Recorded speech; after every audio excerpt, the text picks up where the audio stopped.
Hi everyone, it's been a while since I've done a sketch for you, and so I'm just showing you what I'm doing for this particular sketch on my watercolor sketch pad.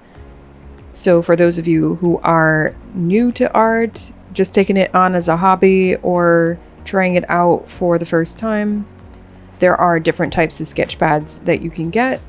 There are some that are better for pencil drawings, for charcoal drawings, and like this one is a watercolor sketch pad, which is thicker and more porous paper, which of course can handle getting wet. Right here, if you want to know what I'm doing, I'm drawing the circle to represent the cranium or the skull. I'm working on a 3/4 portrait of a man, and so right now I'm drawing the ovals at the sides of the face to represent the side planes, because if you were to look at the skull, you would know that it's not a perfect circle. There's some indents at the side, so that's what we're drawing here. And these ovals also help us to keep the face proportional. For those of you who are not aware of this method is called the Andrew Loomis method. I learned it about 10 or so years back. And honestly, I learned from watching a lot of YouTube videos, including videos from Steve Prokopanko, who is also on YouTube. For me, he's kind of like the OG. I've learned so much from watching his videos, so I hope you can learn from what I'm doing here as well. So the face is divided into thirds, so you can keep the face in correct proportions. Depending on the type of face, the thirds won't actually be equal, but in this case, the subject that I'm drawing does have a pretty proportionate face. So the top there, that top line at the top of the oval represents the hairline. The oval cut in half right there, that is where the brow bone starts. And then from the brow bone to the bottom of the oval, that is where the nose stops. As you can see, I'm using the measurement from the middle line to the end of the oval to get the bottom of the third. So that bottom line is where the chin is going to be, that line representing the end of the third. And what I'm doing right here is dividing the face into half so that I can get proportionate eyes on either side and get a good looking mouth going. So I drew a vertical line to split the oval right there, as you can see, and that is going to help me determine where the curve of the jaw should go, where the jaw should start, and also where the ear should go. As you know, the chin isn't just a box, it's got different planes. And so from that middle point where the horizontal line and the vertical line meet, that's where I'm going to draw that curve towards the middle of the chin to get that kind of cheekbone representation. To draw the jawline, I went straight down from that vertical line in the oval and then curved it along how the chin looks when you're looking at the person. So basically everybody's chin is going to look different. You have to kind of look at your subject and figure out how that jawline looks. So right here, I've started to work on the ear. Instead of drawing out the actual shape of the ear, I am drawing a blockier form of it. Whenever I'm trying to figure out where anything goes, I'll just draw a blocky representation of it, just outline the general shape. That kind of helps me to know where everything should go, and then I can just fill in the details later. So generally speaking, the top of the ear starts at the top of the brow bone, and the bottom of the ear ends where the bottom of the nose ends. What I'm doing is basically adding in some more details as I go and cleaning up as I go. I know there's a lot of people who like their sketches to be on the sketchier side, but I'm not one of them. So I basically just clean up as I go so I don't get confused by all of these different lines. But I won't erase everything until the drawing is completely done. So the next step for me is to work on the brow bone.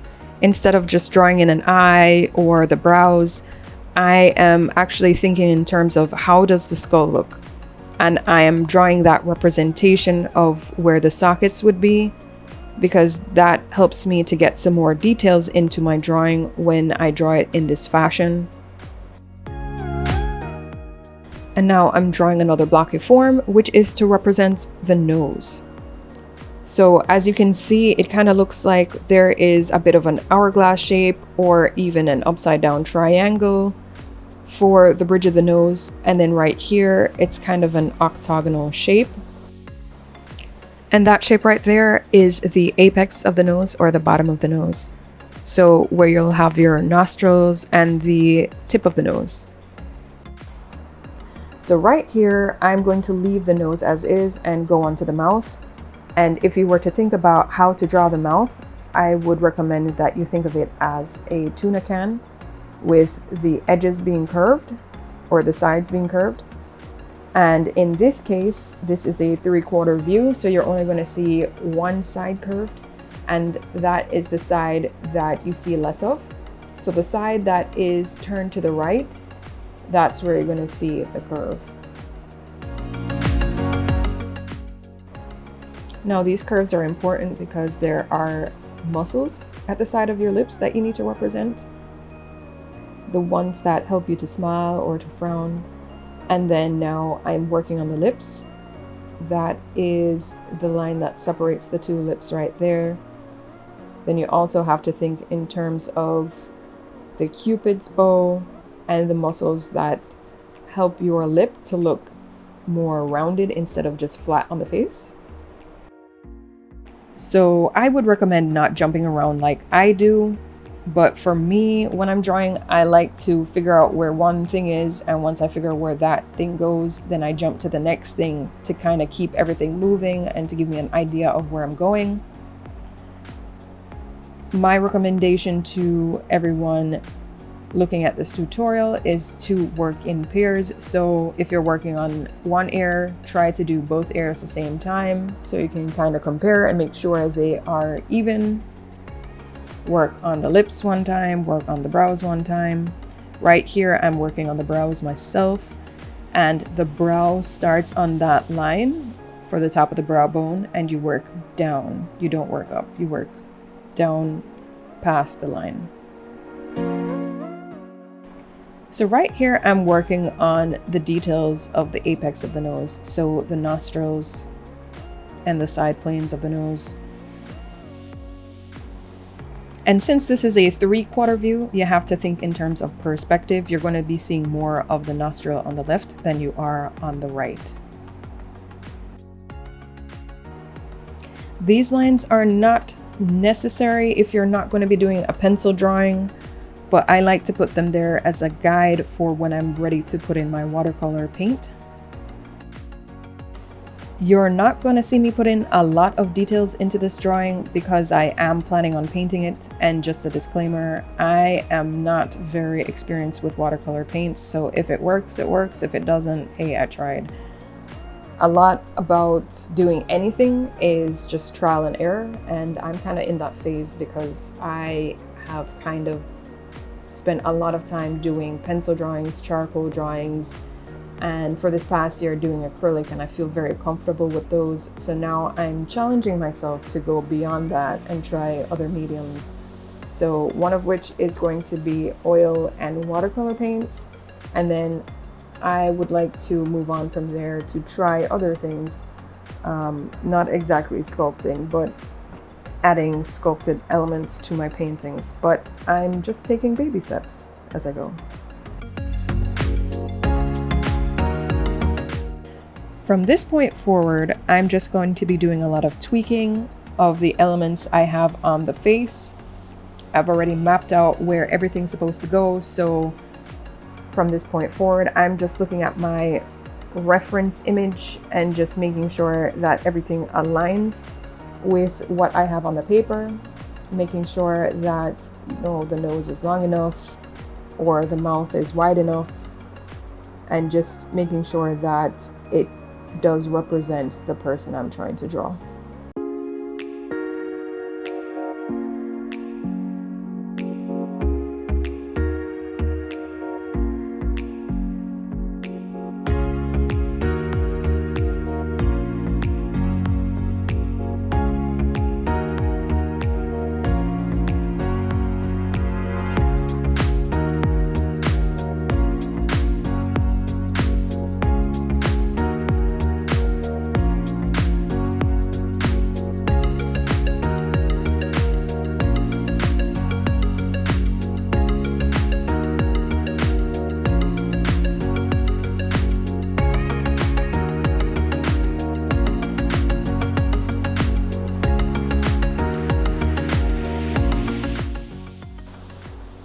These lines at the side of the nose represent the 3D element of the nose because the nose does stand out on the face. So I want to emphasize those lines when I do add the color to the face to show that there is the nose protruding on the face.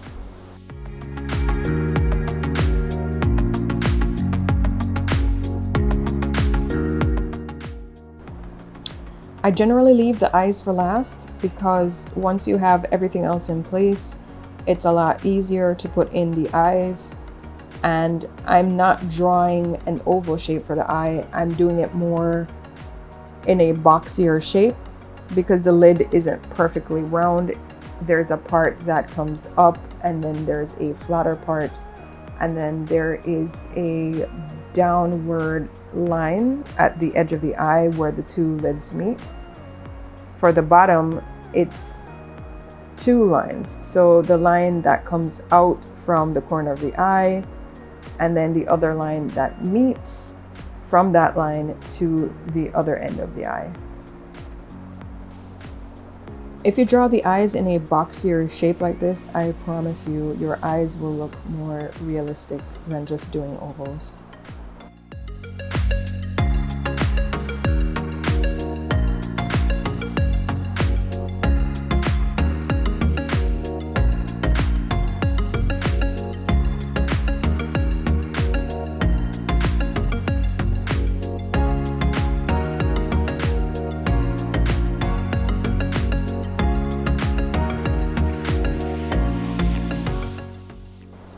So I'm drawing the puffiness that comes underneath the eye. We all have a bit of puffiness because your eye is pretty much like a ball.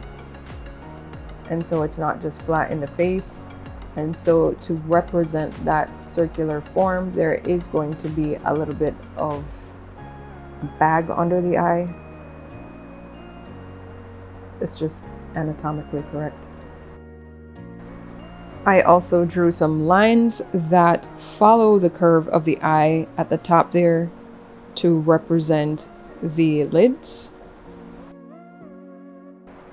And this line that I'm working on that is basically inside of the bottom lid represents the top plane of the lid.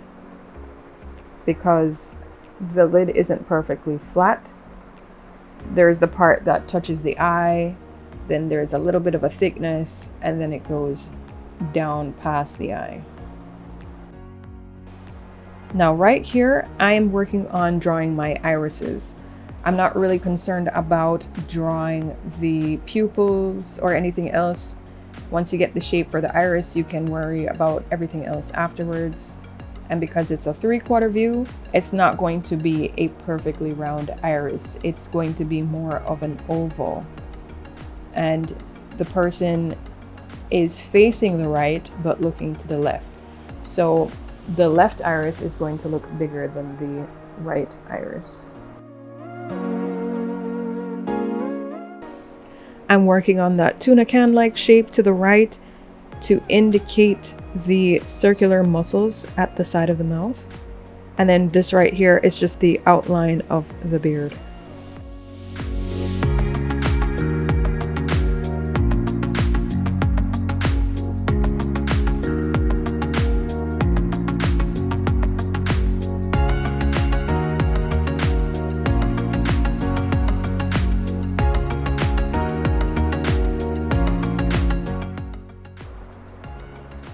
So this right here is called the philtrum, which is that dent that's right above the top of the lips.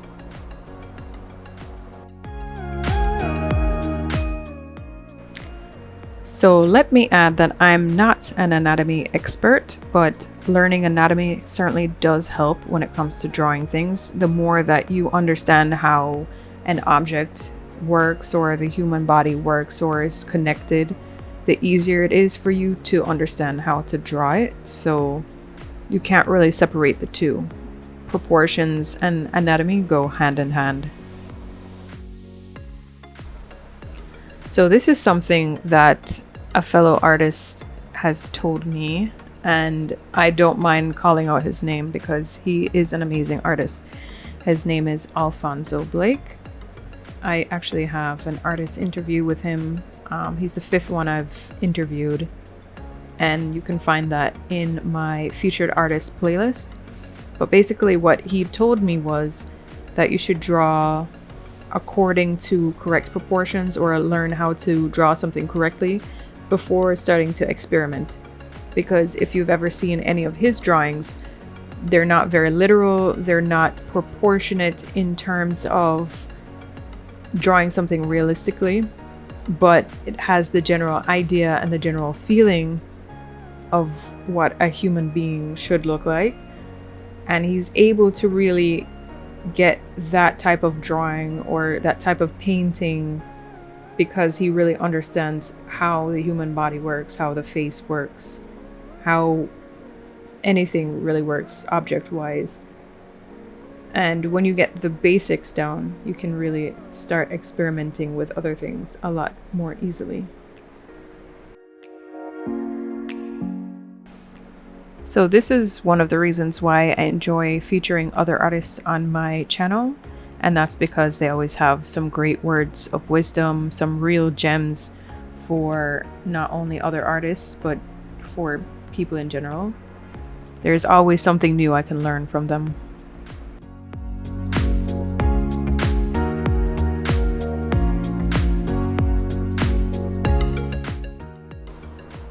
This is just me drawing the faint outline of the beard that starts from the side of the ears all the way down to the chin.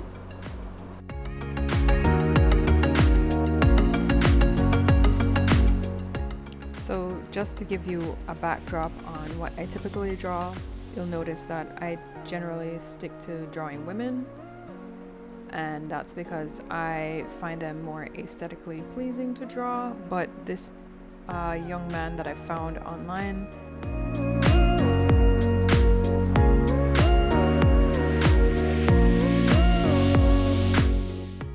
so generally I tend to draw women, but in this case I found this young man's features to be very striking. I generally look for inspiration online, looking at several stock photos and trying to kind of combine different elements that I like into one completed drawing as references.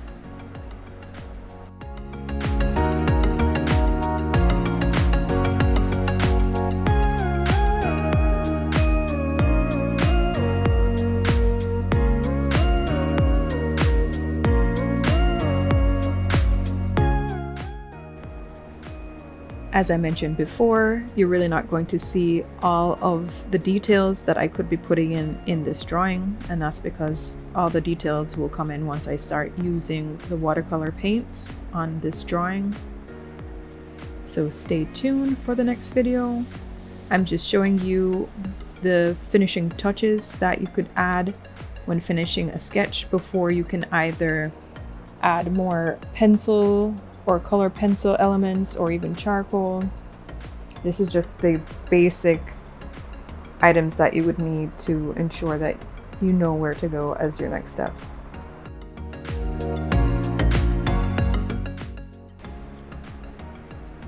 I love the concept of hyperrealism, and I've admired several pieces that I've seen online and in person of hyperrealistic drawings and paintings, but that's not really my style.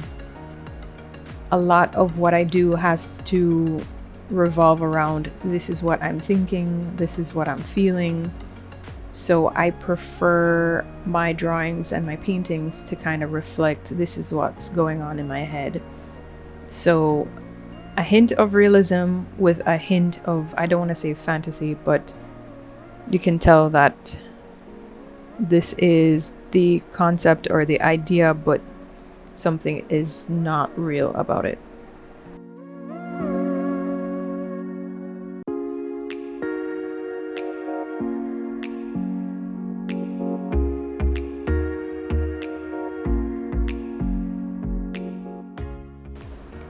For those of you that stuck around to the end of the video, I highly appreciate you, and I hope that I was able to teach you something that maybe you didn't know before, or maybe you just enjoy watching the process.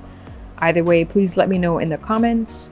And what I wanted to do is also invite you to an event that I will be attending, which is the Raw Artist Heat event.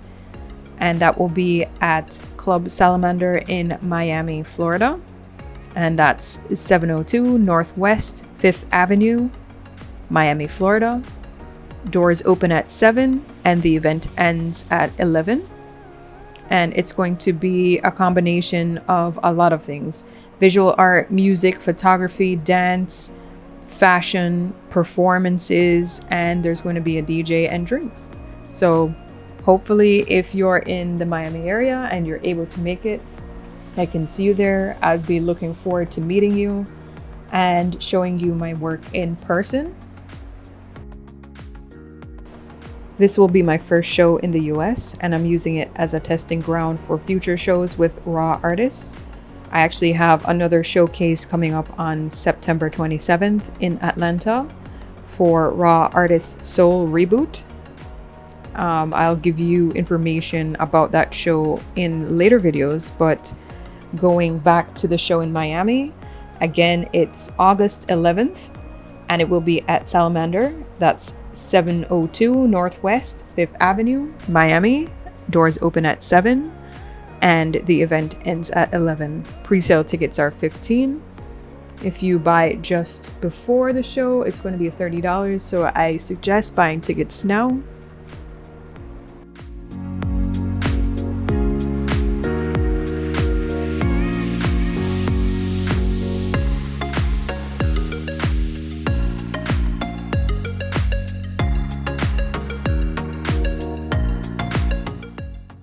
I've come to the final part of my sketch, which is drawing the hair, and I'm not really sure how to describe it, except that it's a combination between a faux hawk and locks. And you really won't see much definition until I start putting in the watercolor colors.